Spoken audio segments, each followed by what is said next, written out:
এই ম্যাথগুলো আমরা কীভাবে করবো? এখানে 1 2 3 4, এখানে 4টে 2 আছে, 4টে 2 আছে, যার জন্য এখানে কী আছে 1/2।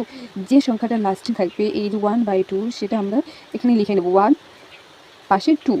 এবার পাশে যে কটা 2 আছে 1 2 3, তাই 3টে ডট দেওয়ার পরে আমরা যেহেতু এখানে প্লাস আছে তাই 2-এর সাথে 2 গুণ করে আগেরটার সাথে যোগ হবে।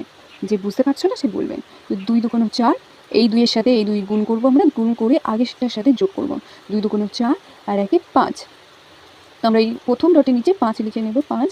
তারপরে সেম জিনিস 2 5 10, 10 5 10 আর এই 2 যোগ 12। তারপর আবার সেম 12 24 আর 24 আর 5 29। তো আমরা কি করব,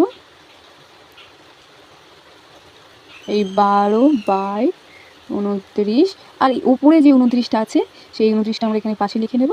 এই 29 কেটে গেল, আমাদের আনসার 12। কে বুঝতে পেরেছো?